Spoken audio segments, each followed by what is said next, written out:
welcome, and hello to a very special Total Spotfest. Coming at you, that over there in his Sunday's finest is Mr. Jamie Faulkner.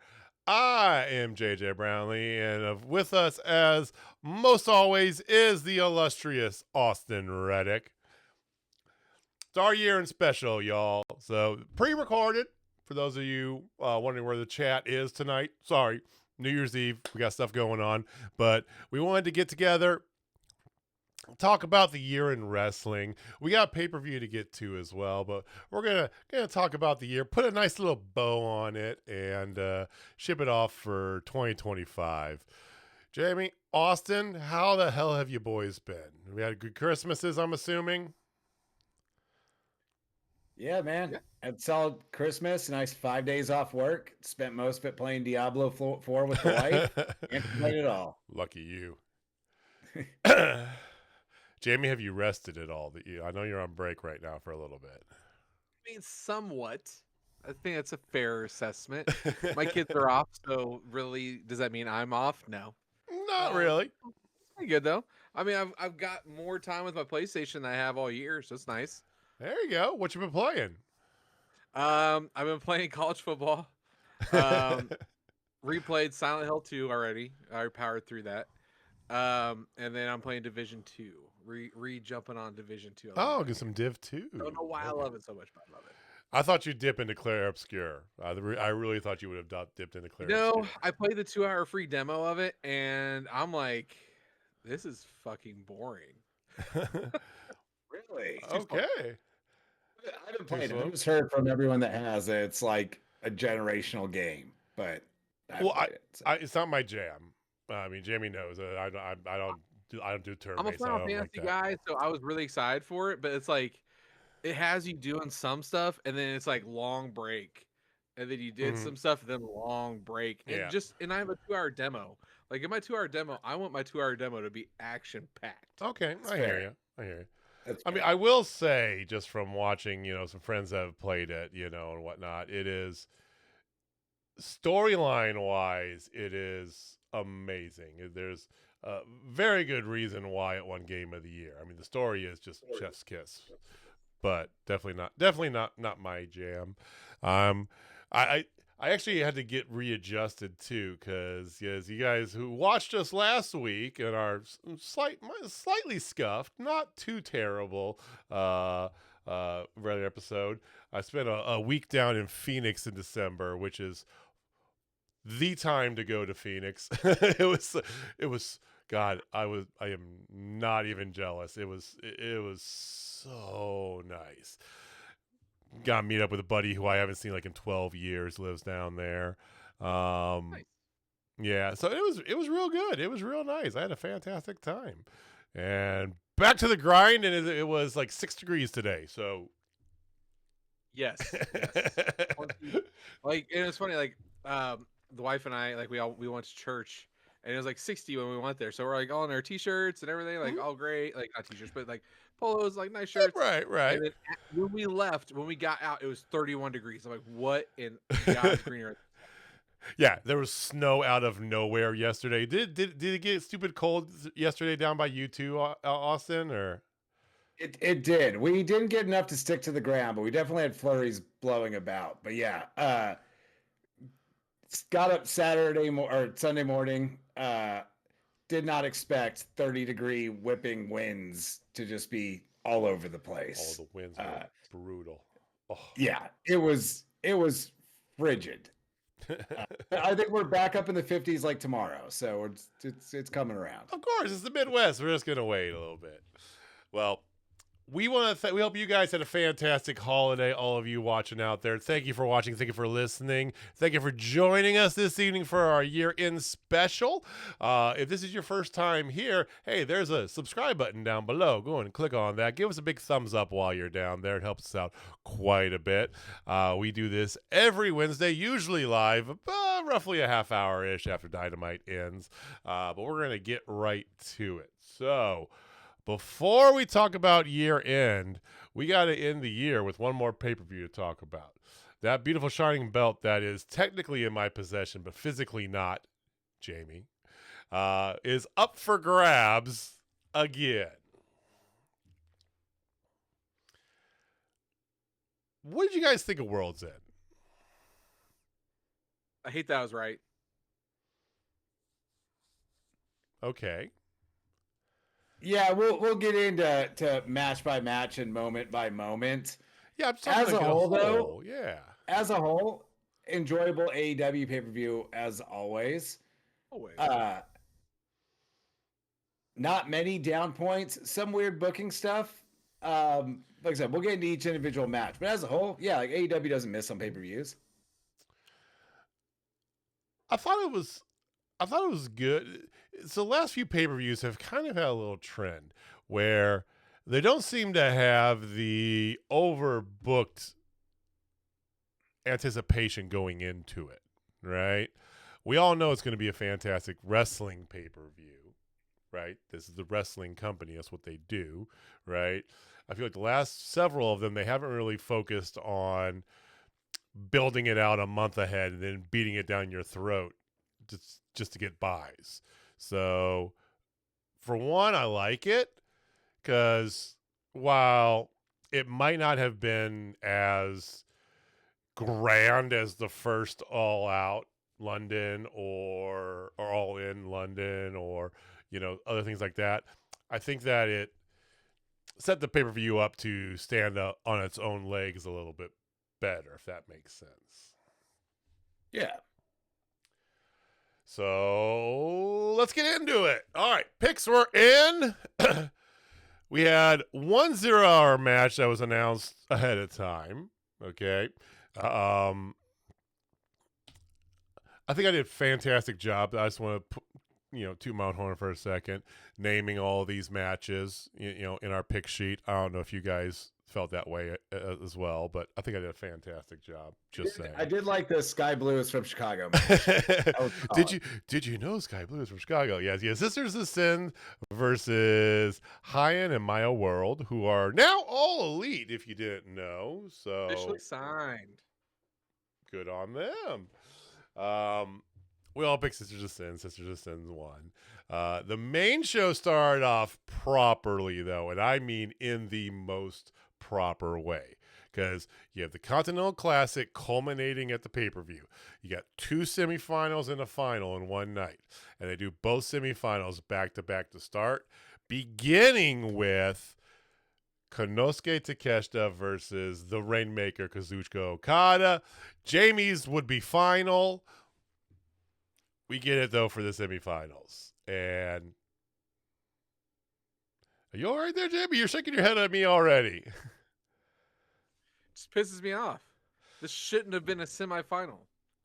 They missed a grand opportunity. I understand what they did, though, like in the grand scheme of things, because they were trying to do something for somebody else who doesn't fucking need it, but whatever. I digress. Didn't need it. The person who needed it was in a semifinal match. So going into the pay-per-view, I had a similar, like once I saw the semifinals announced, it was clear where this was going. And going into the pay-per-view, I still thought this should have been Takeshita's crowning moment. After watching the pay-per-view, I'm totally on board with what they did.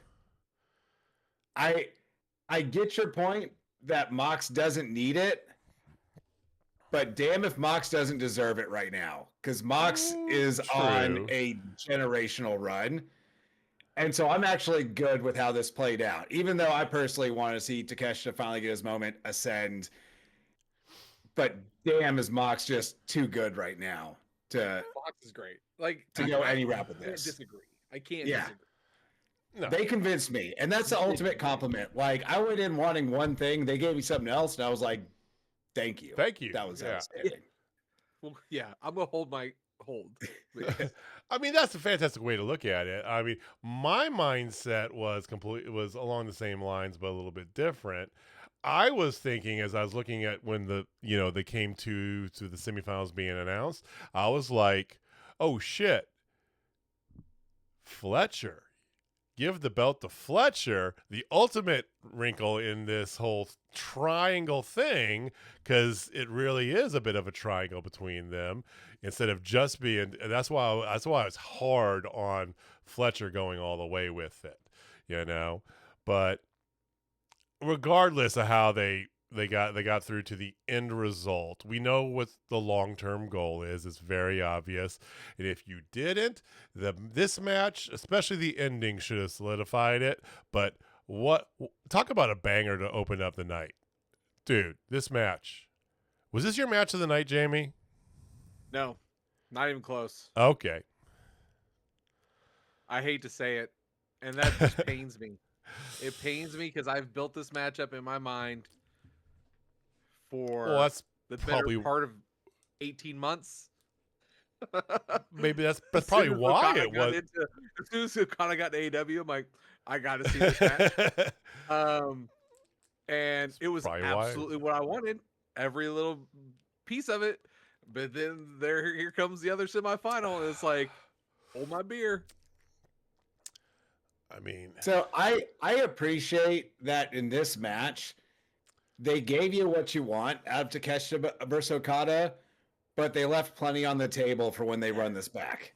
Yes, which they're definitely gonna run it back. Oh, there's going to be a culmination, more than likely in England. I mean, let's be honest, And yeah, you can go balls to the wall and do it multiple times over, but it loses luster. So I thought this was great, and I agree with you guys. Okada uses the hidden screwdriver to get the victory, right?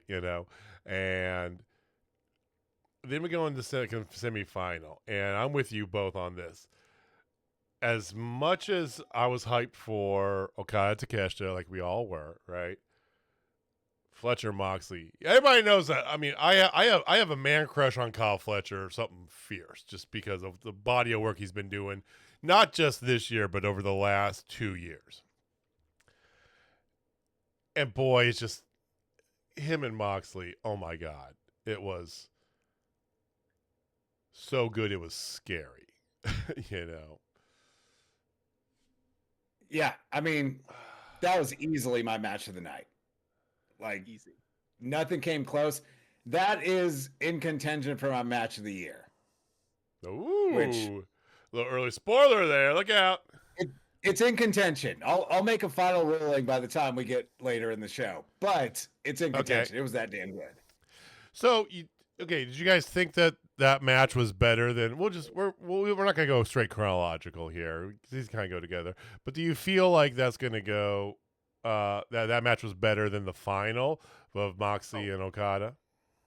Yeah. I think both. You could tell the beginning of the finals match, those guys were taking it nice and easy a little bit, yeah. Hey, we just had 20-minute bangers, each of us, and I got a chipped fucking tooth right now. Let's just kind of just go through a little bit, No, dude, it was the final was great. I love the final. Was it the best match of the night? No. Was it in the top 3? No. Did it need to be? No. Because what happened after made it totally worth it. Mm-hmm. And unbelievable, but I guess not really. First time you ever had Okada and Moxley one-on-one. That's fantastic. Moxley does end up getting the victory, though. So, Kyle Fletcher couldn't find the hidden screwdriver. Nice little wrinkle to add into the whole Don Callis family thing. Moxley does get the victory over Okada in a fantastic little ending fury. And then the speech, which is where he's getting at. By the way, Austin nailed this entire Continental. All of us butchered it something fierce. Myself and Matt were going to. He should win the belt by default. Just well, unfortunately, it's not how we do things. Once I saw the semis, this was written on the wall. They have been slow burning to a Death Riders and Don Callis family feud, and this seemed like the easiest way to launch straight into that, probably on Wednesday. So, face Death Riders now, huh? Thoughts? Once again, they did not give me what I expected, but damn, am I in. We've discussed for a while now, when's the bag coming? When's Mox getting jumped out of the Death Riders? Yeah.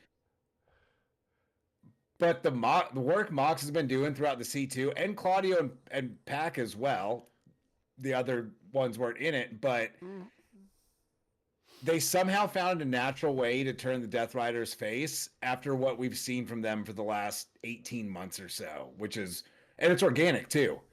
Like, I don't know if the crowd was harder behind anyone than they were behind Mox that entire pay-per-view. And this is a guy who 6 months ago had the AEW title in a briefcase that he was never going to show. He was the ultimate evil. Like, Hanger winning was such a huge moment because of what they built, not only Hanger, but Mox as a heel for 6 to 8 months. The fact that at the end of the year, he's now probably the biggest babyface in the company is just ridiculous.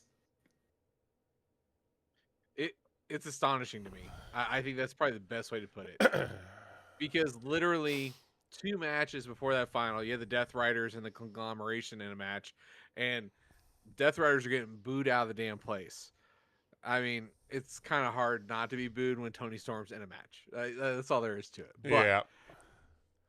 Then you turn around and then he cuts the babyface promo he's cut in forever. 2 years, probably 2 years. Yeah. No, he's cut a couple like anti WWE ones, like, you know, this is where the best come, blah, blah, blah, but not to this level. Like he definitely put a flag in the ground. He put the flag in the ground, and he waved it hard because he was saying whatever all of us have been saying for years, at least on this show. AEW is legit where the best are, and they've had, honestly, their most successful year. And he just cherry on top. I mean, they're a large part of that, and the juxtaposition I find kind of hilarious. Like you said, 2 matches earlier, you had the Death Riders, including Marina Shafir, versus Tony Storm, Roderick Strong in the Conglomeration. I love the continuity, by the way, of not including Roderick Strong in the Conglomeration, because it's so good, you know. I loved this match to death too. I am stupefied that I'm the only one who picked Tony Storm's team to win this, because I thought that was the easiest fucking match to pick the entire night, and none of you did. So I originally did have it, and you can ask Megan. Megan talked me out of it because we all thought Moxley was going to lose. So they're like, there's no way they're going to have all the Death Riders lose. I'm like, okay. I had it, and I changed it. Way to go, Megan. I thought the Death Riders were winning because I didn't think they were done with Tony and Marina, and they didn't have, like, you got to get to a singles with them with what you've been doing over the last few weeks. So I thought that was just going to carry over. That's why I picked the Death Riders. Okay, well, this was such a fun. I loved the hell of this match. I mean, especially that ending Fury, starting with Tony Storm getting the giant swing from Claudio, and then eventually you get, you know, Roddy and Marina square off in the ring. You know, everybody on the world knows they're married, but it's so great. You want to see them just kick each other in the face, which they did. That chop he gave her was just nasty. It was so nasty. But they did end up winning that. So I'm the only one that gets a point for that. I do have a question real quick. I know we're trying to go through this semi-quick. Yeah. As somebody who has wrestled his wife. Oh, touche. How great is it to chop them in the middle of a match? I just have to know. It's fun. It's probably the highlight because we've been in multi-person matches of Battle Royals up, but the one time we worked a singles, it was my job to go out there and make her look good. So I was doing all the bumping in that match. So yeah, the chops I got in were a good time. But yeah, she and I both looked at each other when Roddy backshot Marina and just started busting out laughing. It's like I would totally do that spot with her. That's amazing. That's Because so she popped good. him in the head with a kick, and then he did that. That was so great. Oh, I man. swear to God, I instantly thought of you and Heidi, 100%. Right. Oh my God. So moving along, you did have watching Emo Kid get beat up for 20 minutes. Darby Allin versus Gabe Kidd, and trying to recreate, There Will Be Blood. Apparently, I don't even know. I zoned out through most of this match. I can't even tell you if it was any good, but I picked Darby Allin because, of course, I didn't watch it. Shocker. So the match itself was solid. Like, it was a good match. But why? Like, Exactly. it got thrown on last minute. You had Darby feuding with the Death Riders forever, who turned face in this show, so he's done with them. But like the random extra Death Rider that shows up once a quarter and hardly ever even wrestles, like he's just got a match. Like it was weird and out of place. But the match itself was good. It's rumored to be a free agent in 43 days. Oh, he's coming to AEW. I mean, there's no question And about so it. are the. Did you also see that New Japan's got all the War Dogs? Basically, the entire War Dogs are free agents. All of them? Oh. Finley and all of them. Yeah. Finley and Clark Connors. I'd love to see Clark Connors over here. Oh my God. That's why I thought Gabe Kidd was going to win this. Like, you're getting him soon. You might as well start heating him up. It was just. Yeah. I understand you want to have Darby Allin on your pay-per-view because you have 13-year-old girls that you want to get, buying merch and shit. Okay. You could have done any other storyline, anything else, anything at all. Somebody from the Don Callis family, right? Put Mark Davis out there for all I care, right?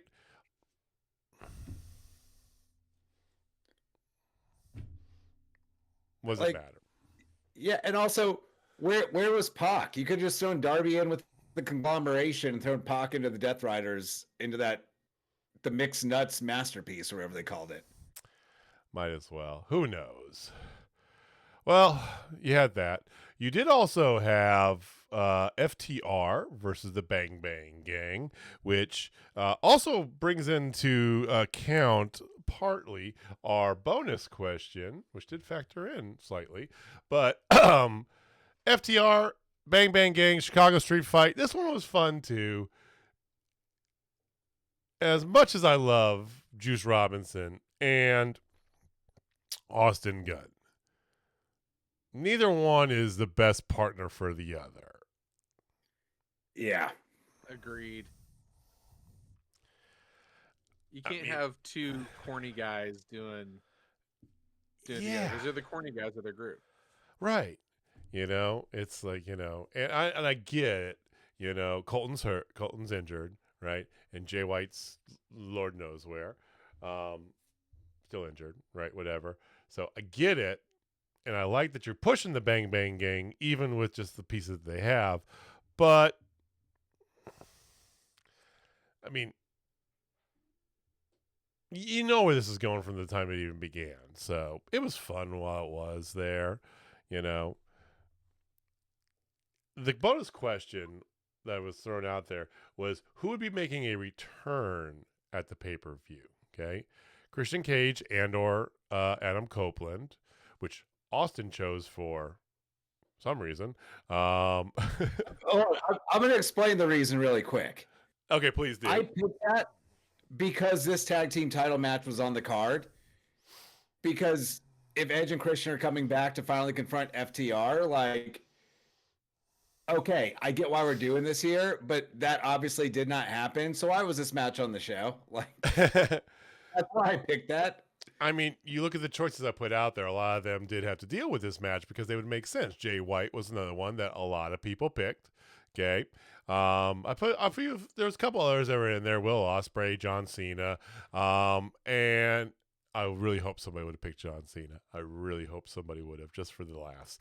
And then, of course, the most layup obvious answer I thought I've ever given you guys in your life, the nobody dumbass, right? Here's your chance to call me a dumbass. And Only Matt took me up on that, and myself. Neither of you were like, "Go fuck yourself, JJ." What the hell? It seemed like we were going to get a return. Jay White made a lot of sense, especially at the end of the year. I think both Jay White and the Cope and Cage, something. I think those would have made sense, but I feel like with MJF came back just before the pay-per-view, having another return would have been redundant. That's fair. Which leads us into the two women's matches, which we all pick the same. And if you're not keeping score at home, both Megan and Jamie have been eliminated by now. Okay, when we're talking about this, okay, so it's coming down. I'm in the lead, and I have the same card as Matt. Right, I'm one ahead of Matt.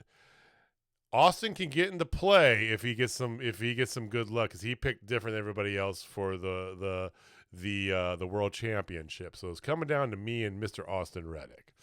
All right, so first talk about the women's tag match, okay, which I felt was the better of the two. I don't know what you guys' proclivities are there for that. Yeah, I mean, it was better than the title match, the women's match, which we'll get to next. But unfortunate to say, but I feel like and I like that it wasn't the greatest between these four people that we've ever seen. I felt like it did three very good things, though. I mean, it did continue to get over Willow and Harley, which I still am going to be on record as saying, I mean, Willow needs to be a single. It feels a little forced, as much as I love that. I love Harley getting over. The tag team feels a little forced now. But they're trying to get them over. They did a good job of that. They perpetuated the storyline that Jamie's been calling out for months now. So, there's a stamp for you, Jamie. The Mercedes loses her belts and loses her shit, right? Slowly. But really kind of put a good, poke in the bear of Athena versus Mercedes, with Athena being the one who's they make us believe is going to take that TBS title belt off of her.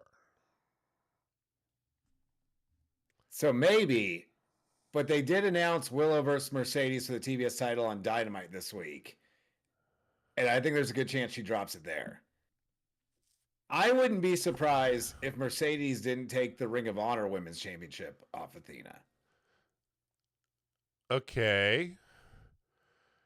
So just really quick on that. I want to hear the thoughts, and I want to hear Jamie's rebuttal, because that's counterintuitive to what Jamie's been yelling at for months for her to do by adding a belt to her. So go, Austin. Let's hear this first. Okay, all right. What way to put eyes on Ring of Honor? You already employ Mercedes. You're paying her whatever either way. Athena's been the Ring of Honor champion forever. I think you need someone as big as Mercedes to take it off Athena. And I think whoever beats Mercedes for it will get an even bigger rub than ending Athena's reign. To be fair, Mercedes is a Ring of Honor champion already, but I digress.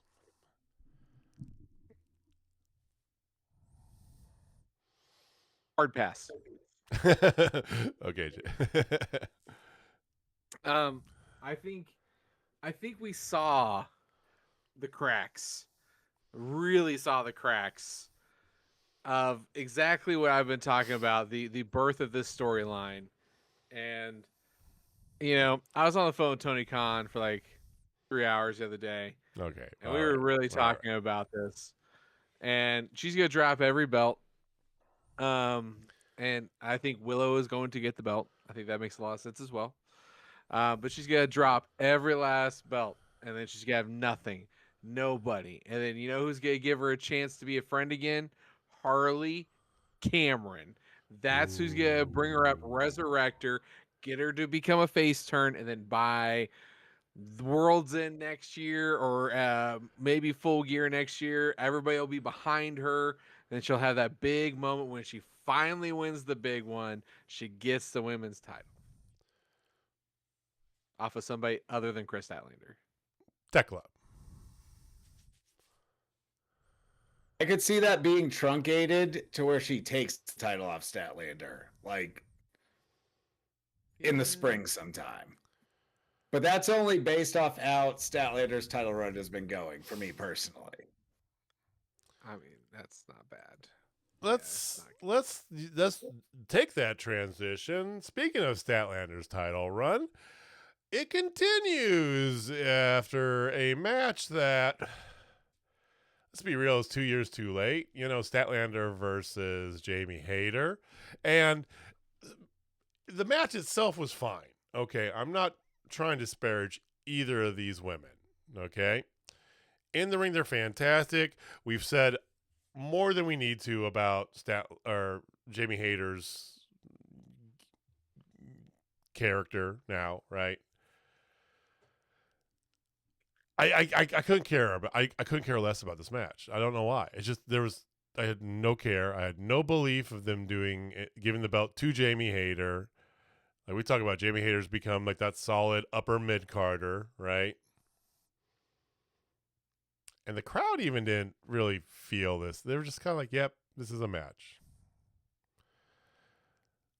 So this match was fine, but it wasn't fine throughout. It averaged out to fine because the first half was real rough. The back half was pretty damn outstanding. Like they got going and the crowd started getting more into it towards the end. They did, yeah. The crowd had a lot to do with the first half just being kind of not. I mean, there were some chemistry issues at first, but also the crowd wasn't into it because the show has given us no reason to really give a shit about either of these women in a pro wrestling story context. Like both workhorses, and I think that might be part of the chemistry issues at the beginning. They're both the kind that, like I said, they're both workhorses, and sometimes you get two of those in the ring together. They're both women that make other women look really good, but sometimes it's hard to do that with someone that's going out there to do the same thing. And I think that's why it started slow. There was some chemistry stuff, but once they started trading falsies towards the end, especially that spinning fisherman's falcon arrow off the top rope, like just into a gear for the last like 5 to 6 minutes. So I do want to give him credit on that front. I'm with you. And Jamie, I mean, it is, face versus face, unless it's like a Mondo, thing, Kenny Omega versus Bryan Danielson, it's, you can't just throw it out there and expect everybody to be like, woohoo. So this match would have totally benefited from a tag team match where they go against each other for a hot minute so they could figure out some chemistry stuff, because in the beginning, like you said, it was rough. And then they finally started getting it going and both of them started hitting their stride. Like the one thing I loved about this match over anything, and I think we all know where I'm going with this, finisher stealing was added at a premium in this match, and that makes my heart very, very happy. But it took them a minute to get there. Once they got there, it was golden. It just took them a hot sec. Yeah. And at the end of the day, I mean, none of us thought Statlander was going to lose the belt in this fashion, and I fully expect at Revolution Tekla to take that belt off of Statlander. 100%. I'm going out like that right now. It's set in stone. I'll get my stamp ready. It's gonna happen. I think it could happen sooner. I hope so. I mean, it is 3 months away. Could be Revolution, but I could see it happening on one of JJ's personal favorites, a Theme Dynamite of sorts. I don't know which ones are coming up, but they do them pretty regularly. I mean, we have like 9 between now and Revolution, so it's there's got to be a Grand Slam in there somewhere. Groundhog Day hath arisen, Abe Lincoln's birthday bash, presented by Tony Khan. Absolutely. Please. Valentine's Dance of the Dead or something. I don't know. JJ, you went silent again. Did I? He got so excited by the prospect of more themed dynamites that he is now speechless. That's kind of what I'm getting. For those of you listening and not watching, that's exactly what's happening right now. Oh my god! You hear me now? Yeah, we hear you now. With your, do you keep clicking a button? No, I don't think I plugged, because I had to like unplug and plug back in my little microphone. When I came back in, because anyway, I feel like I don't think I plugged it in all the way, so the cord was a little loose. So that was a user error. Why I've dropped here, but no, I'm not clicking any buttons. I'm done no changes on anything. This is OBS. Sometimes it just be fucky. All right, we wanted to go on the software that doesn't make us sound all crackly. So this is what we get. Random crashes.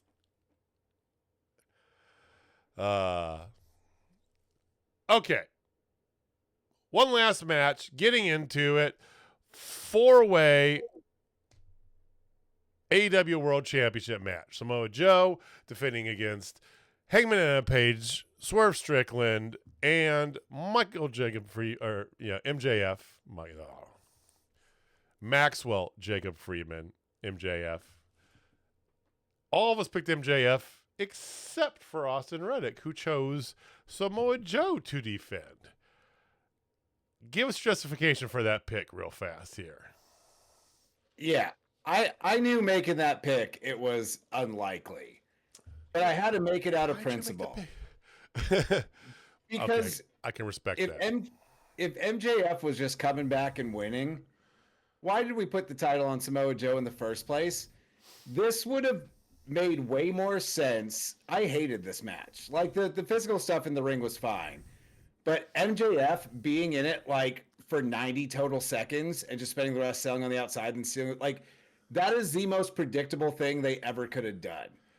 If you were gonna do that, why didn't you just have Hanger beat Samoa Joe at Full Gear, have Swerve show up like, hey man, I bailed you out, let's get a title match, have MJF interject himself in the Hanger Swerve match and win there?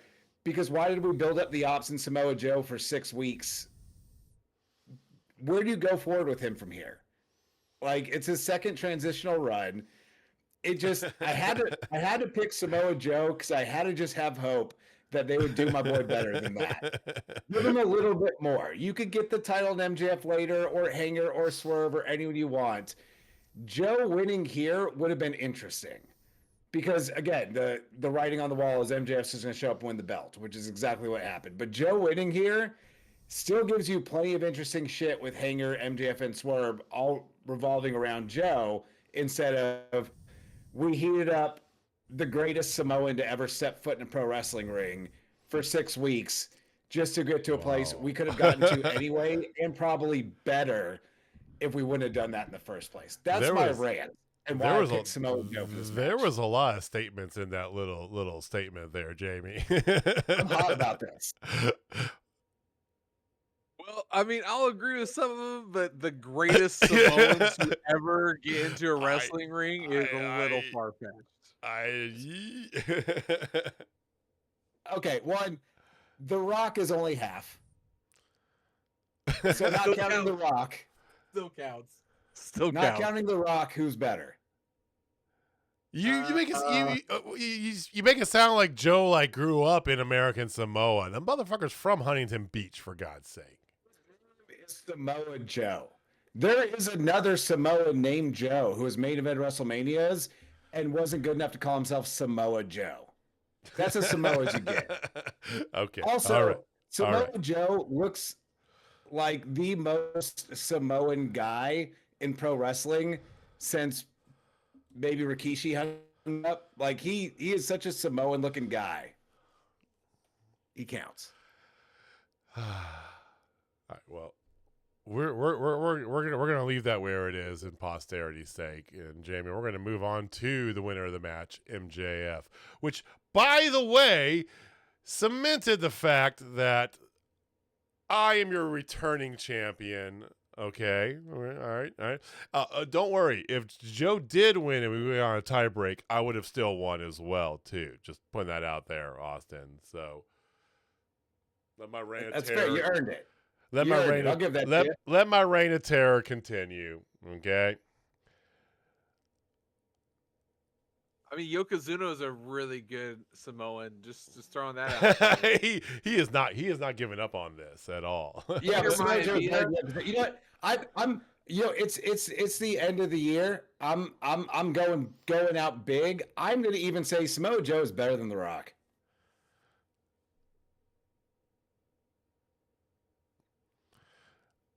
I'm trying to pivot I'm here, saying it. Jamie. Let's move. Let's go. MJF, please. Can we? I mean, I've said a lot of wrong shit on this show. That might take the cake.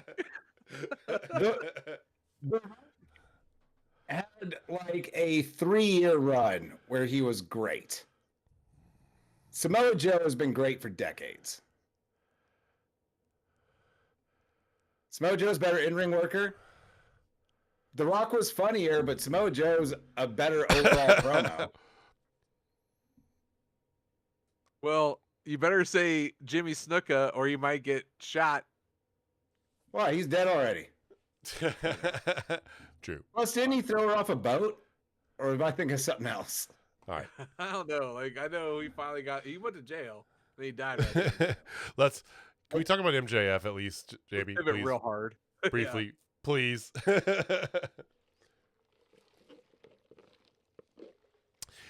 Jamie, what do you think? Right call, MJF? Yes, absolutely. Same. Without hesitation. MJF, this makes so much sense. You have arguably their biggest heel and everybody gets behind, loves, hates, everything. He gets reaction. And after his amazing promo on Wednesday, he had to come through. Obviously, with his whole theatrics of coming in, you knew he was going to win. And the fact that he was barely in the match made it even better. Yes, there was a freaking heat seeker.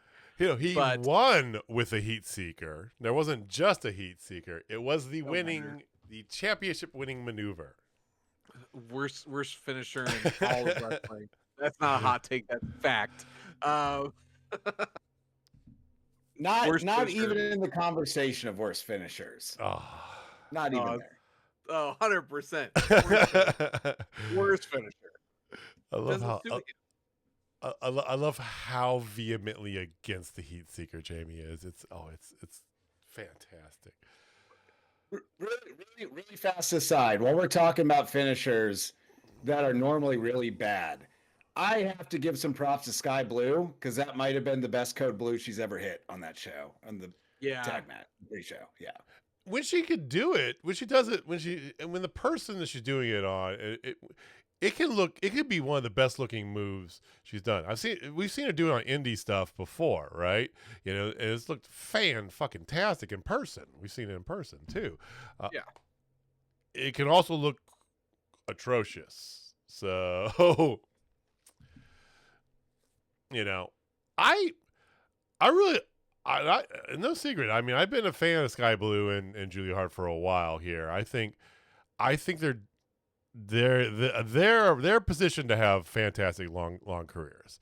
I don't think they're heating them up too much, you know, to fizzle out. I think that, you know, in another year or two, they can be some major players in the women's division, and that's what you need to do as you're building stuff up. Kind of like you did for MJF. You didn't give him the belt too damn soon. You did give him the belt when it was right, and then you bring him back, and this was textbook, just like the thing to do. I love this. I think I like this the most, guys, for what it does for Swerve and for Hanger. Okay? As much as I love them both, and we all know that JJ wants to see them continually feud with each other through all eternity, okay? Neither one of them having the belt is even better for that. Agreed. Oh.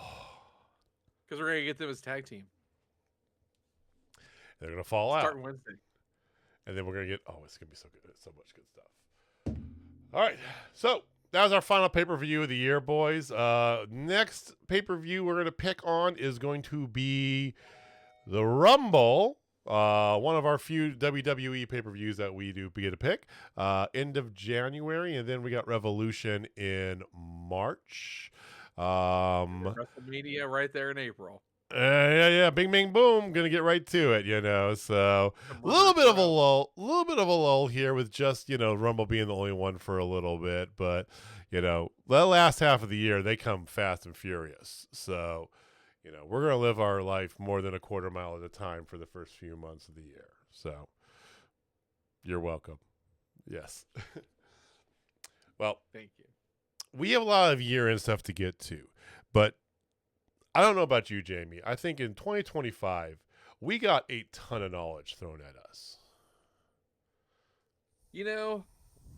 More than a ton. I would say more than even just one stash, but multiple stashes of knowledge. A veritable mustache emporium's worth of knowledge. It's a great way to put it. I think we need one final stash of knowledge for the year. How about year of knowledge or stash of the? I'm butchering this. Give us a stash of knowledge. Get there. Just get there. I will give a stash of knowledge because after this we'll be giving out some awards. It's award season. But I like to, as often as possible, to show appreciation to things that might not necessarily be award worthy. Heat seeker. And so for the stash tonight, the year-end stash, the final stash of the year. I'm digging deep.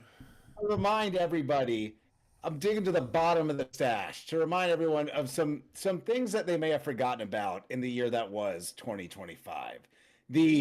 Oh yeah, that happens of the wrestling world of this past calendar year. I love it. So we're gonna start at number, and these are more lowlights than highlights, but I saved the one positive for last.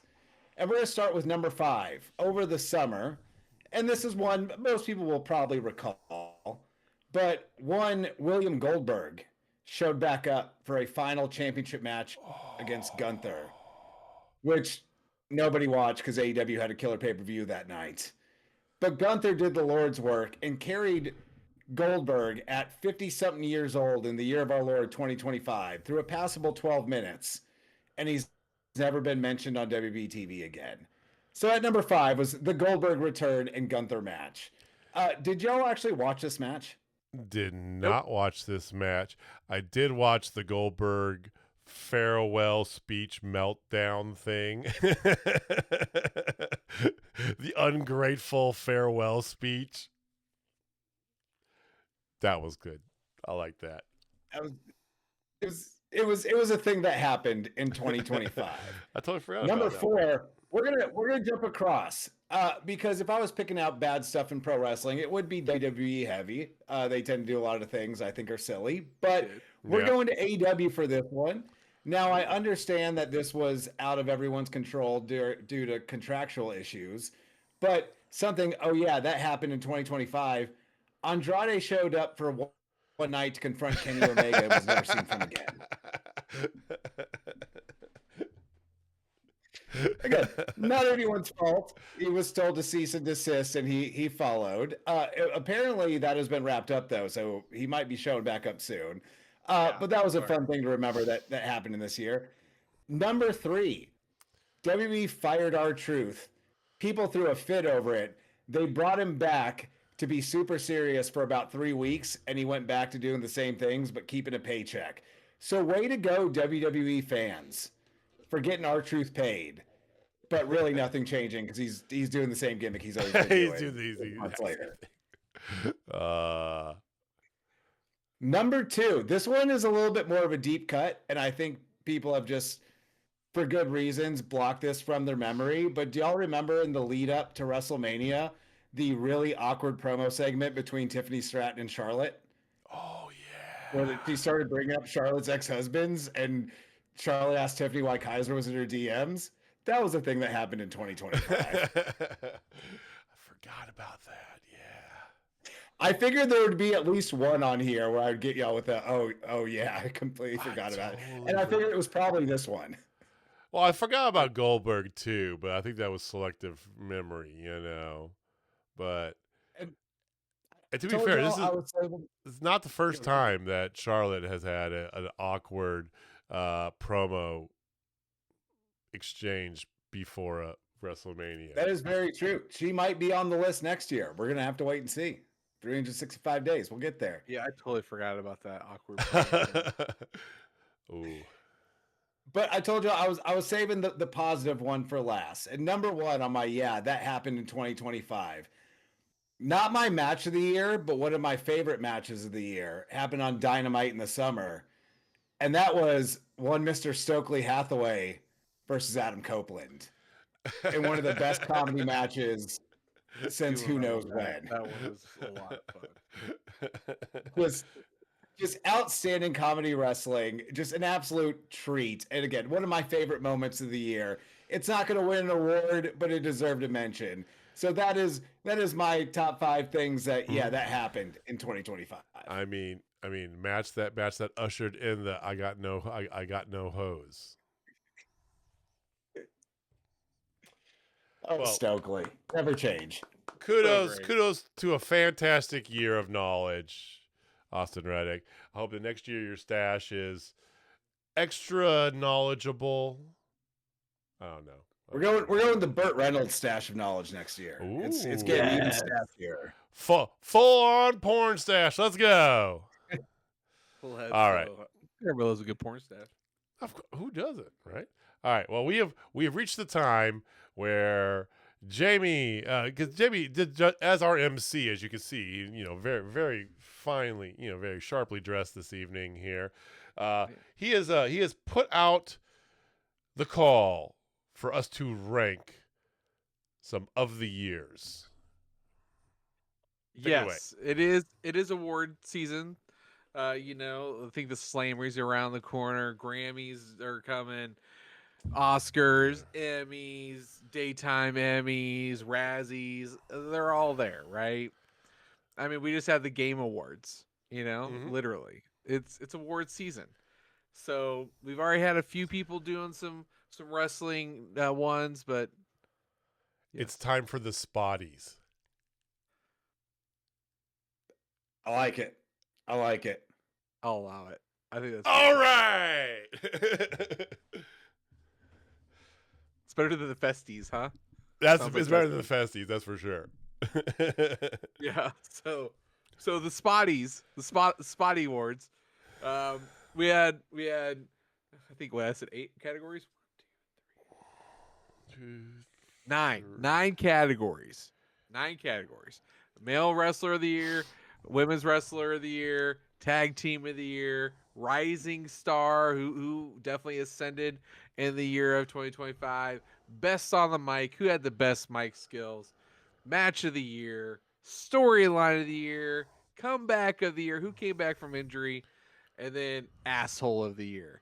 And that one's going to be one of my favorites because that's going to be the person that we felt like was the biggest asshole of 2025. That has a lot of range. Could be your favorite heel. Could be anything. A lot of range. So, where are we starting? Let's start at the top, gentlemen. Easy peasy. Male Wrestler of the Year. Okay. Austin, who you got? I got to go Mox. And I think if you would have asked me a few months ago, I would have had a different answer. But as I said earlier, Mox is on a generational run right now. Like, he is just so good. And he really has been for the bulk of the year. He is AEW's ace. And damn if he hasn't proved it, especially over the last 8 weeks or so. I got to go Mox. Okay. Solid. Very solid. I was trying to find someone else to put up here because I felt like this was too obvious of an answer, but sometimes you just gotta be. Sometimes the team with the biggest payroll's got to win. Dodgers win the World Series and old Yankees, and I think that you look at this man's won several of these awards from other places for a reason. It's Hangman. Hangman Adam Page. I mean, the year he's had, he has solidified himself as the cornerstone babyface long term for AEW, right? It was kind of meant for that to be from the very beginning. Goddamn, there's one of their signature pay-per-views is from an old bit that involved him, you know? So as maybe uneventful as it is, I'm picking Hanger. Got to. Solid. Another solid one. I myself am going to agree with one of you, and I am picking Adam Hangman Page. I feel like his storyline this year, his redemption arc, everything that he did this year, and the quality of matches he put on time in, time out. I don't think he had a dud all year. It's got to be Hanger for me. Now, if I were to give a close second, I don't even think it'd be Mox. Actually, I hate to say it, it'd be John Cena, because even though his storyline sucked, he gave everybody what they wanted: amazing matches, and it's John Cena. Yeah, But it's Hanger. Hanger wins. That's fair. I'm with you there. Yeah, I still gotta go Mox over Hanger, but there's not a wrong answer there. Yeah, as long as it's one of those, you know. one of those two. Okay. For the Continental Classic, mine would have been Hanger as well. Yeah. Okay. That's a good point. Good point. Part of me wanted to go with Fletcher as the wrestler of the year because I felt that man wrestled in more just bangers the whole year, but I had to go with the whole body of work. Women's wrestler of the year, JJ. Okay. Woman who did come up this year. She'd been a known commodity for a little bit, right? I think though she kind of ascended to different levels this year of what her stance was in the world of wrestling. Gained herself championships, multiple this year, right? And the following online, social media, reflection with her, off the chains. Yes, of course I'm talking about my female wrestler of the year, Stephanie Vacour. Solid pick. She was good, and now she has ascended into superstardom. Yes, we know some of the storyline telling in WWE is not up our par, but they have done right making her the star that she deserves to be. Fair. And then we're gonna end with you, Austin. Yeah. We're just gonna do this. We're bouncing around here. It's good. Yeah. So mine, actually, the reason yours is the female wrestler of the year is because of my wrestler of the year. Oh. She would have had her name if it wasn't for Mercedes Moné. I mean, Ultimo Moné. She is the ultimate belt collector.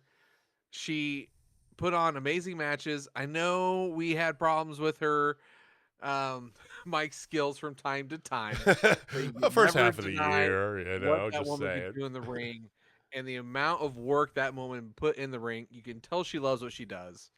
Easy money. Mercedes Moné for me. It's fair. Both phenomenal answers, but I'm going different direction. Oh, okay. My women's wrestler of the year is Io Sky. Oh. Between the triple threat at Mania and the single she had with Rhea before Naomi cashed in, which you could throw Rhea up there as well. I just feel like Rhea's been the exact same forever, and Joshi's always win on anything. So I gotta go Io Sky as my women's wrestler of the year. I love that. That's a fantastic one. For a second there, I thought he was going to say Heidi Howitzer. Who'd she ever beat? All right, tag team of the year. WWE really doesn't have a tag team division, so I feel like it's a little unfair. I feel like a broken record here, gentlemen. top guys, FTR. Without, I mean, they are the best tag team in all of the world. Fight me. I mean, you're not wrong. Yeah, they could win this award every year. It's hard to go against them. You know, the only team I put in consideration, just because some of their story they did this year, would be the Young Bucks. But I feel like still, FTR overall had a better year. This one's easy. It's FTR. Austin. So, I actually think the Young Bucks had a more interesting year than FTR. But they're not my pick. Exactly. Ooh. FTR could always, to me, FTR is the greatest tag team of all time. They absolutely could be tag team of the year. I will not argue that at all. I am going to go with Brodito, though. I was going to say, granted, they weren't a tag team for the first half of the year. I think they revitalized the tag team division. So I'm gonna give it to them just on that. Their little run with the titles made that tag division more interesting than it's been in a long time. Gotta go with Brodito. But it's probably FTR. Okay. It's still probably FTR. I know. Now this is the one where I feel like we are definitely all probably gonna be a little bit different, and that's the Rising Star. JJ, who is your rising star? Watch us all pick the same thing here. I had several that I wanted to put on here. And I feel like it doesn't have to be somebody who is newer to the business and moving up in the world. You know, I think I had several that I had in there, and I don't want to, say who they are just in case they are one of your guys's, that, known people who have taken it to the next level and this and that. I feel, though, if you're looking at the criteria for this award, the person who or most, resembles what a rising star is the ventriloquist herself, Harley Cameron, right? Because, yes, we have been massive Harley Cameron fans for the majority of the year, right? And from what we thought of her last year, right, to now is amazing. But look at her, just her body of work, everything, the way that she's made the leap, and she's a champion. Got to be Harley Cameron. That's my pick. I love that pick. That's a great one. It was almost my pick. Well, who was your pick, Jamie? My pick was half of Austin's tag team of the year. Ring of Honor world champion Bandito. He had himself a year and a half. And I feel, I hate to say this, and this is just a bad thing for Kyle Fletcher, because anybody and their mother probably wants Kyle Fletcher here. But Kyle Fletcher, I feel like he's already made it. He's already a star. Yeah, he was rising star last year, right? Yeah, I mean, Sports Illustrated named him their up and comer of the year this year. This year, sure. But Bandito, man, what he did this year and how much the crowd got behind him this year, it just makes too much sense for me. It's Bandito. All right, Austin, tell us Hook and let's move on. I was actually gonna say Hook as a joke, so it's funny you said that. I was gonna go into, he got himself into a main event storyline. He's moving up in the world, but that was gonna be a joke pick. For me, rising star of the year, I have to go Kyle Fletcher.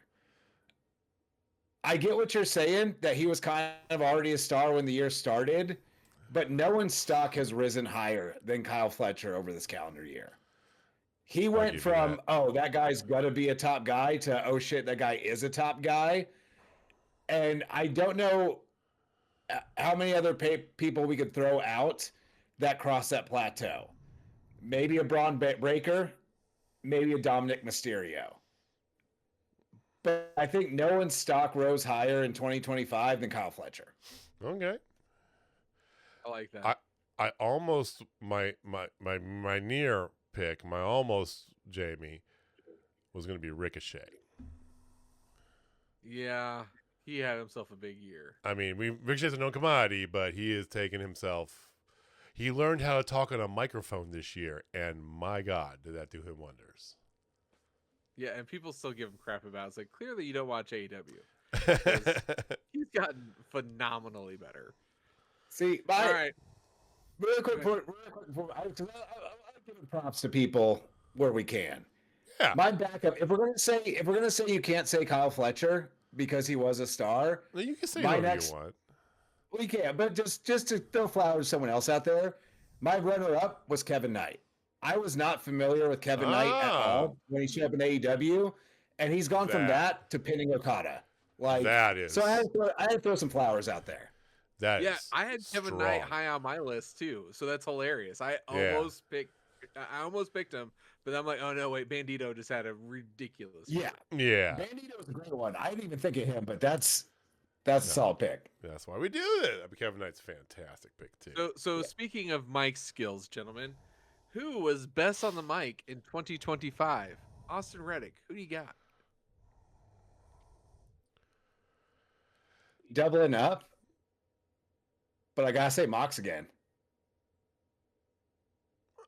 Like his pro work this year has been probably the best of his career.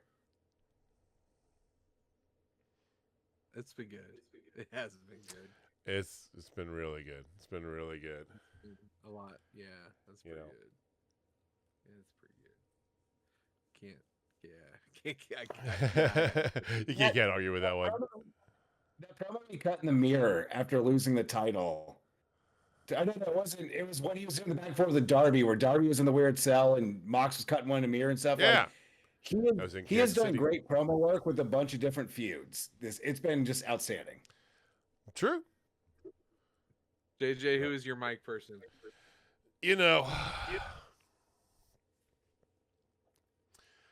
I know SI went with Tony Storm, right? And while I don't argue with the pick, I feel like, and it's not to disparage Tony Storm, but I feel like it very much was lather, rinse, repeat with her. It's always good. It's always the same thing, though, right? I'm actually going with the man I just gave credit for. I'm giving Ricochet my best on the mic. Because, to my point earlier, he learned how to use a mic finally and effectively. And the first time he did the whole Jadakiss thing, where what the fuck was that, right? I'm glad you tried to do it because I can't even try. Yeah, I can't do it. He can actually do it. I got no shame. I don't care. But he worked. It's like, so for that reason, I'm giving him the best on the mic. I feel like, yes, he came the farthest away, but he can now hold his own with anybody out there. His mic skills have gotten close to what his wrestling skills are. I only say that because he's ridiculous in the ring. But yeah, I'm giving Ricochet some flowers. That's a good one, here, man. Yeah. That's worthy for sure. So I absolutely adore Toni Storm and all of her pseudo sexual lesbian undertone promos are all amazing. But she's been doing that for a little bit. But who's been giving amazing work but maybe not necessarily getting the recognition she deserves? And the one who I picked this year is one who does it more in vignettes and stuff like that more than actually in ring. But man, Chelsea Green, that girl is so damn good. Okay. When you put a mic in her hand. Okay. And Chelsea Green is my dark horse, best on the mic, 2025. Okay. Solid pick. Almost went to report Ethan Page, but I like the curveball thrown out there, every once in a while. That's good. Yeah, that's what I didn't think of. But yeah, Chelsea Green's been outstanding this year. Her whole Secret Hervis U.S. Championship run was some of the best shit WWE's done in a long time. And what she's doing right now in NXT and in on SmackDown too, and then that whole little spat that she had with Logan Paul in the background, did you see that? Oh man, that's so great. I didn't see that. Like, Oh yeah, she's like, oh, you decided to show up for work? He's like, I've been on Monday Night Raw. Where you been? Oh, I'm a double champ. I've been on SmackDown and this and that. Like just totally going like that. And then he saw her, like unified title. I forgot what it's called. It's the one that she has with Ethan Page. And he goes, well, what's that? And she's like, oh, somebody doesn't know his wrestling history, and just holds it up and just walks off. Oh, He's so good. It's so great. There are. I want to take a quick little aside here because there are a couple. As much as we talk about production, creative over in WWE, right, and Triple H's ways of what he's been booking here. There's still a lot of good stuff they have throughout the product. Now it's just not prominently featured a lot, right? I think Chelsea Green's a good example of that. I sung the praises earlier this year of JC Jane and the work that she's done, right? Obafemi, we all know and love some Obafemi, hell, Trick Williams won the fucking U.S. championship over the weekend, right? So Carmelo Hayes. Carmelo Hayes, sorry. Yeah. Finally got a bell on him. Finally. So, I mean, there's some good stuff they got going on there with some young talent. Just say it. Agreed. All right. Well, I'm going to start this one off, gentlemen. Match of the year. This one can get a little heated because we all probably have our thoughts. So I wanted to go first so I could make sure I can get mine out the chamber. I feel like there's no question because what this match meant at that moment and what it did for the rest of 2025, I can't speak enough of it. And that's Hanger versus Ospreay at Double or Nothing. Okay. I feel like it's the best match because that match did everything you want out of two of the best wrestlers in the world today. Yeah. And what it meant for the redemption arc. Okay. I'm with you there. Austin, I'll let you go next. So when I said earlier that Fletcher versus Mox might be my match of the year, but there was another one in contention. There's more than one in contention. But Hanger Ospreay Double or Nothing was right up there. It's one of the ones I was teetering on. And I probably would have gone with that one. It's right there, but since you already said it, I'm going to pick something else. And it's even going to surpass Mox and Fletcher. And that is Swerve and Ospreay versus the Bucks at All In. Ooh. Yeah, okay. That was just an absolute masterpiece, from their entrance on the ship in the colonial uniforms to the Drummer Boy theme, to all the ridiculous spots, to the Young Bucks losing their EVP status and starting the most interesting Young Bucks story we've had in forever. That's my match of the year. Okay. And I've never been a Young Bucks guy either. Like, they got me with that one. So extra really? credit to them. So I was hard up on the Bullet Club, when the Young Bucks were running rampant there. So, there was a ton of good matches this year, and they're all over. I mean, the year kind of began Kenny Omega versus Gabe Kidd at Wrestle Dynasty, right?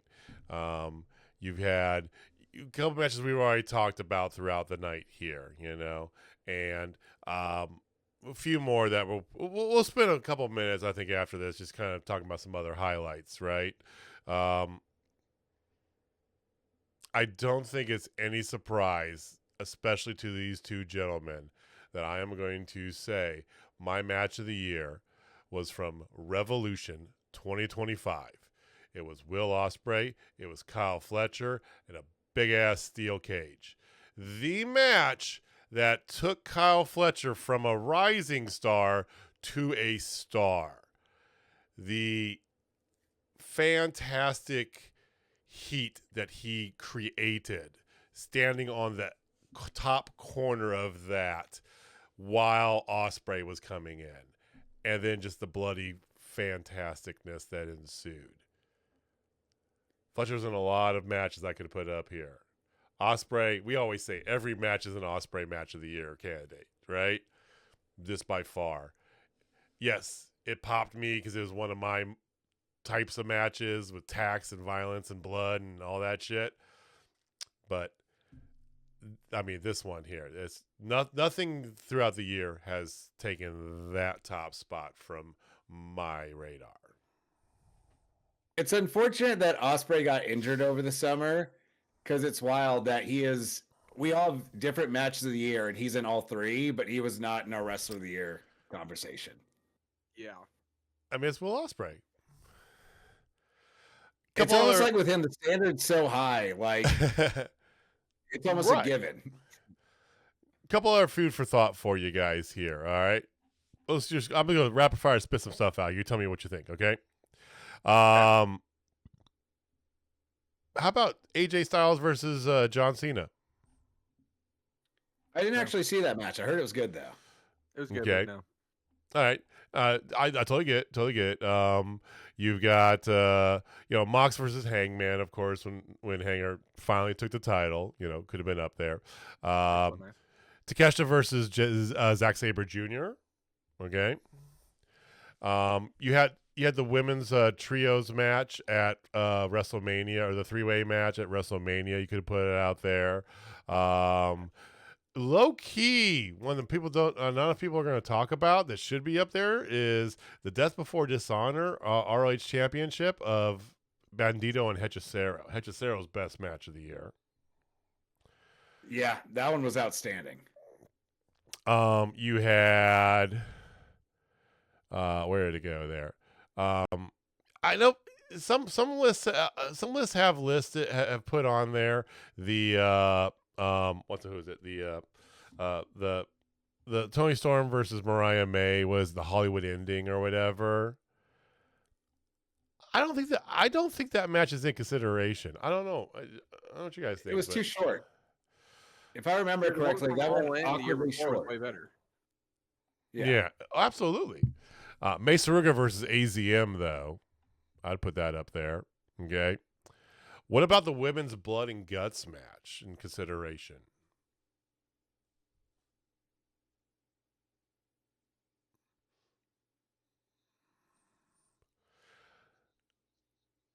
Okay.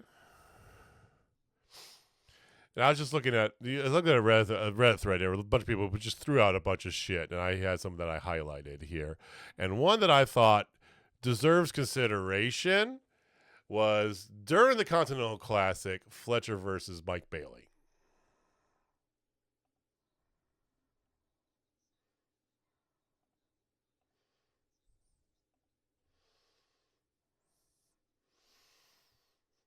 True.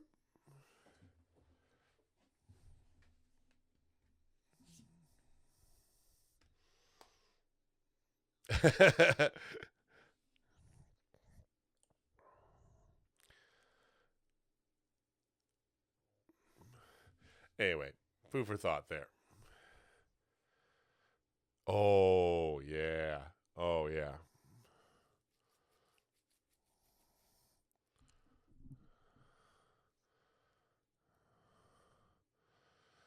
Oh, that was Anarchy in the Arena.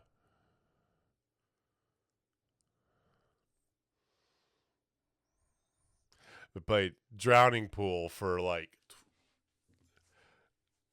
I just kept playing Drowning Pool. All right, we're almost there, folks.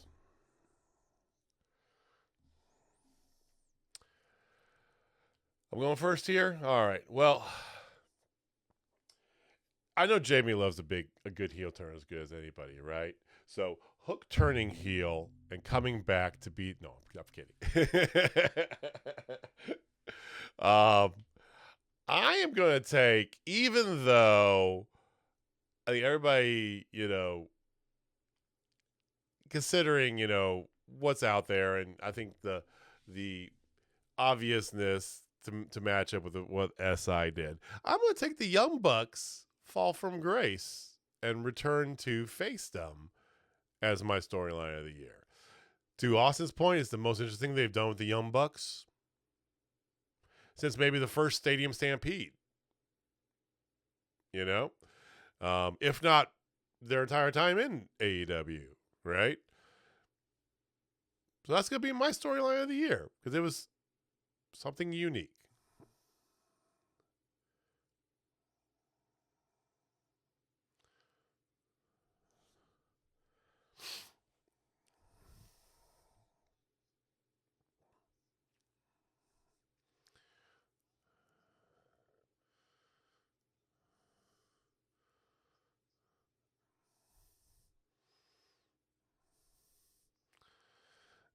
I know.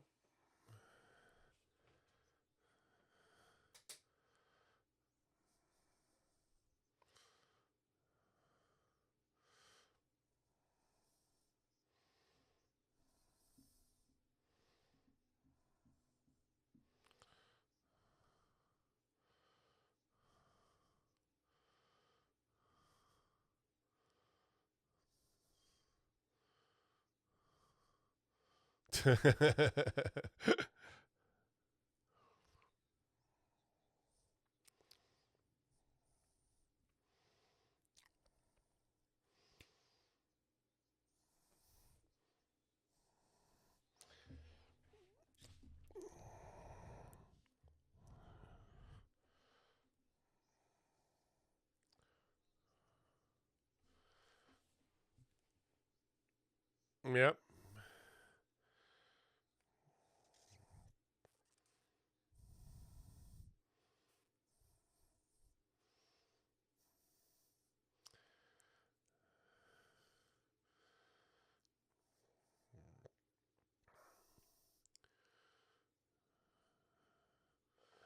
Yeah.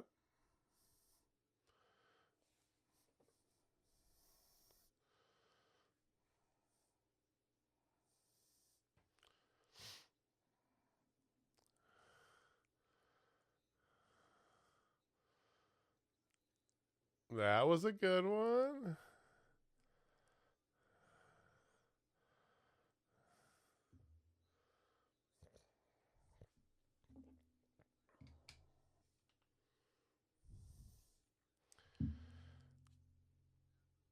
Mm-hmm.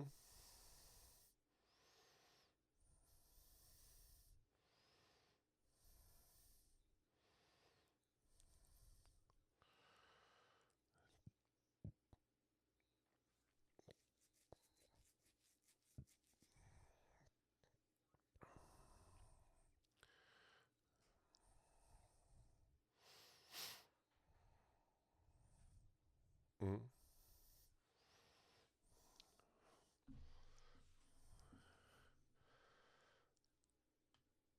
You knew. Everybody knew. Yeah.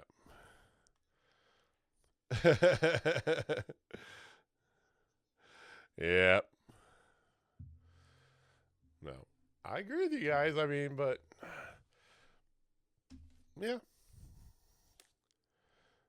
All right. Two more.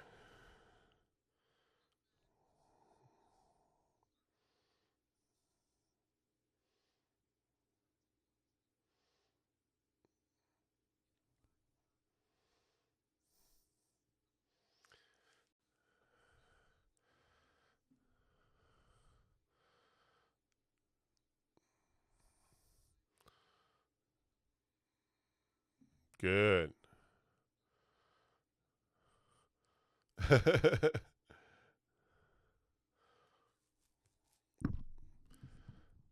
Okay. Kind of weird to put Kenny Omega in a comeback position, Mr. Wrestler of the Year for so many years. So, yeah, I get you. Austin?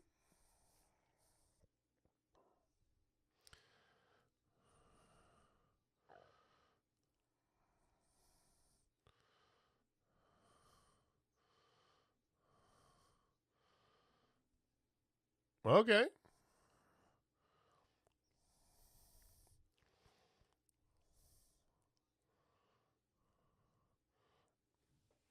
Okay.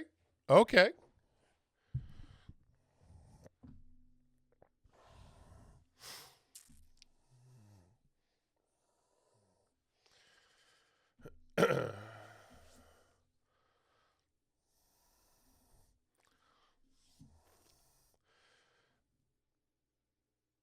There's a lot of schools of thought with this particular award.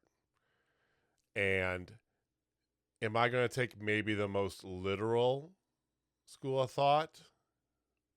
Perhaps. I'll let you weigh in on that. But my comeback wrestler of the year is none other than the man, the myth, the legend, the 17-time world champion. You can't see him because he's retired now. John Cena. Literally came back to do one final year. The most literal interpretation, I know. But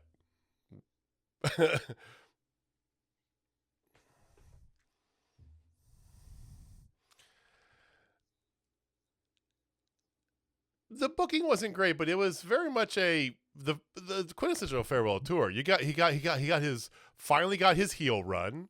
Okay. He did win some titles. He did put some guys over. And he ended in a very WWE way.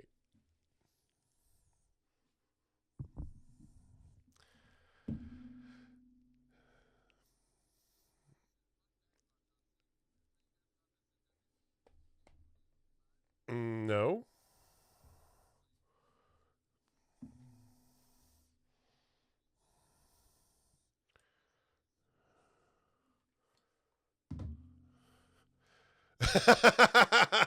That's amazing.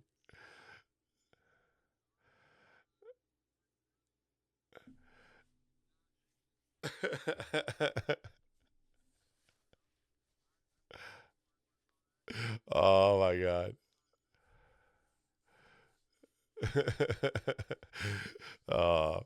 It's the little things like that. Like when I told you guys about the Google trick where it does like it erases all of his images. uh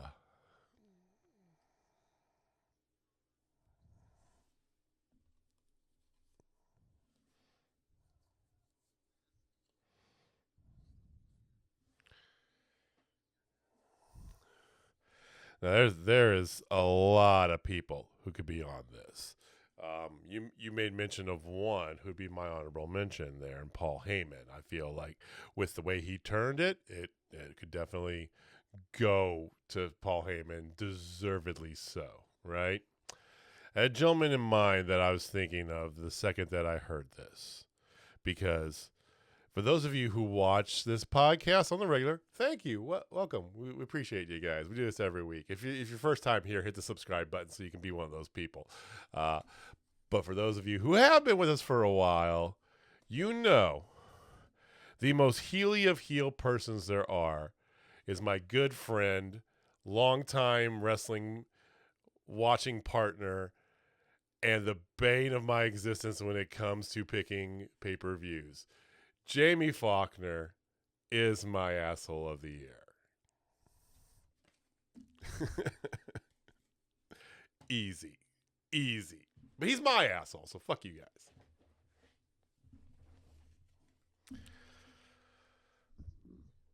I know.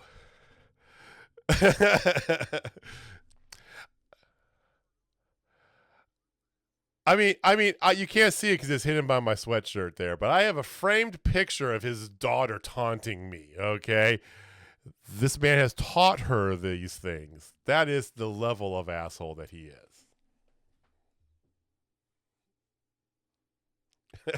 He's so proud right now. Look how proud he is right there.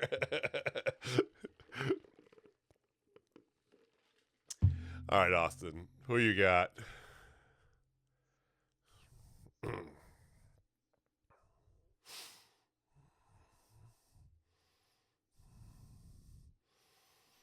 Mm-hmm. Okay.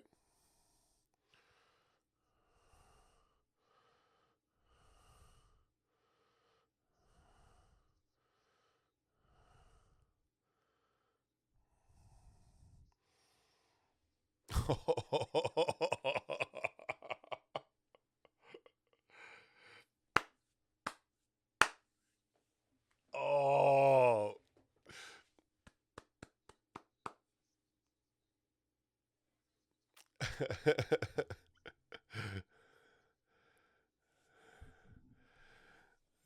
I mean, booing the bookers hard.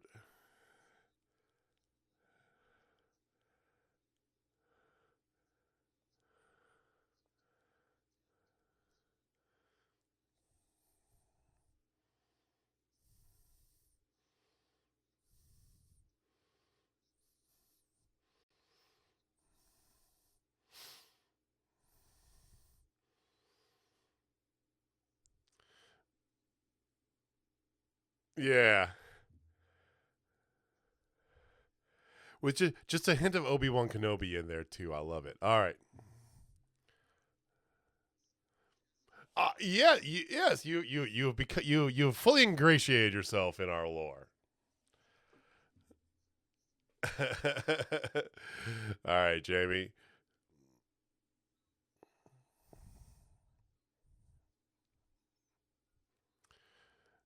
Oh, that's that. No, that's mine to give to you. Okay, you know that.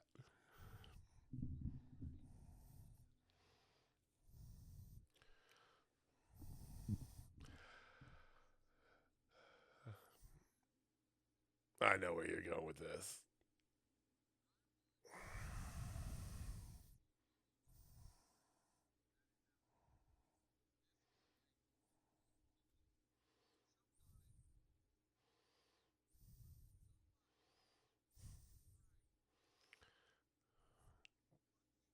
Fully Ray.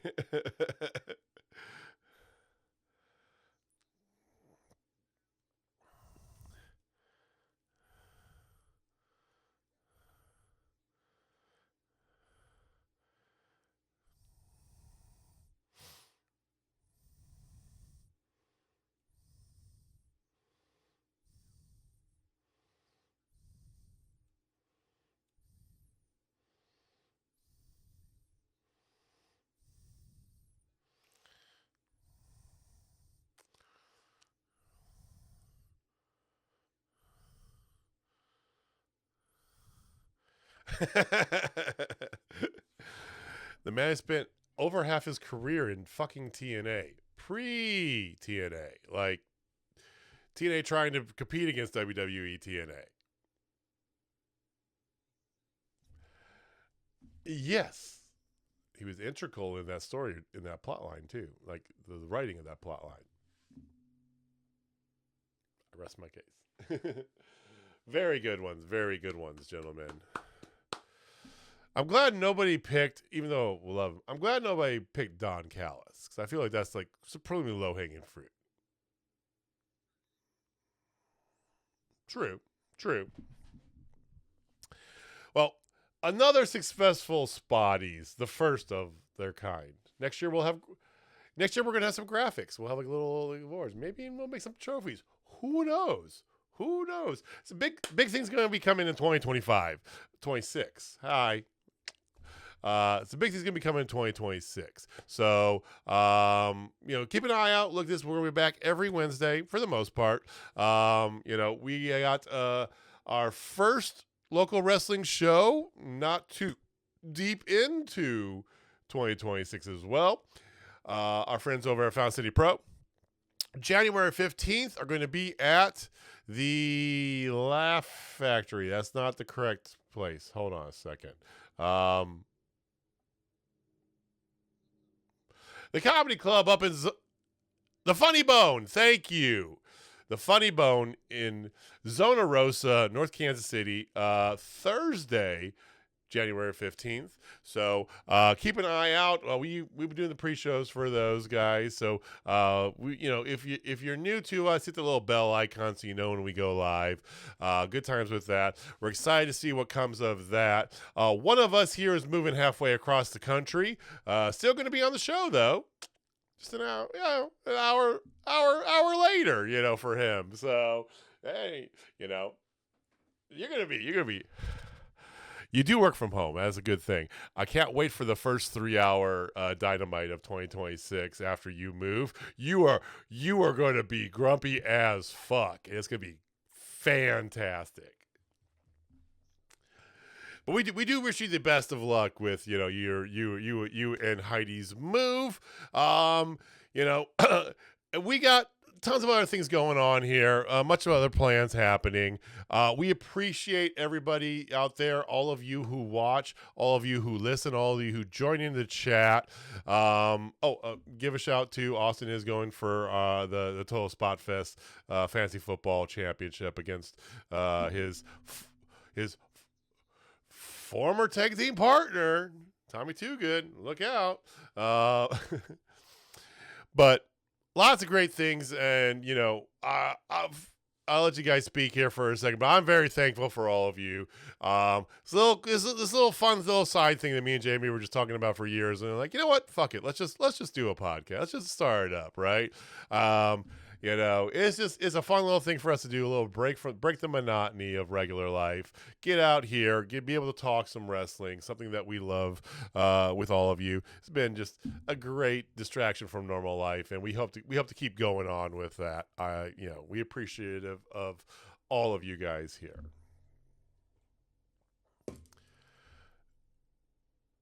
Any words you guys want to say or not?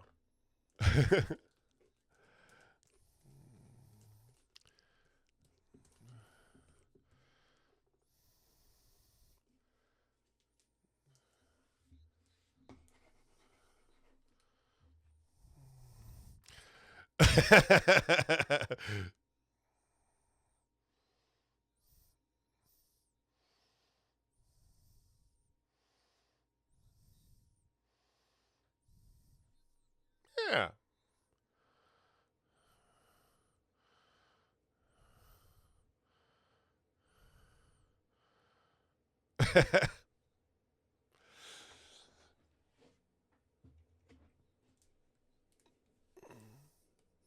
Yeah. Hashtag heel shit. And, how dare you speak to your champion in that manner, okay? Just saying.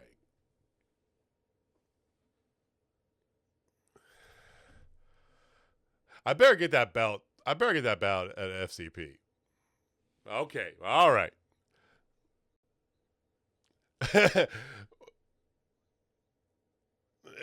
More than likely.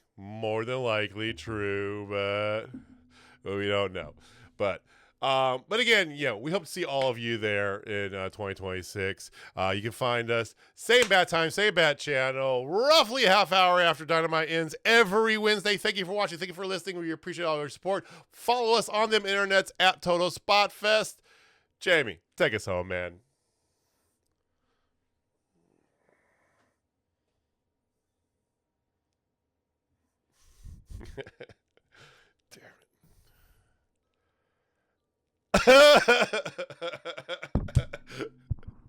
All right, guys. We'll see you next year.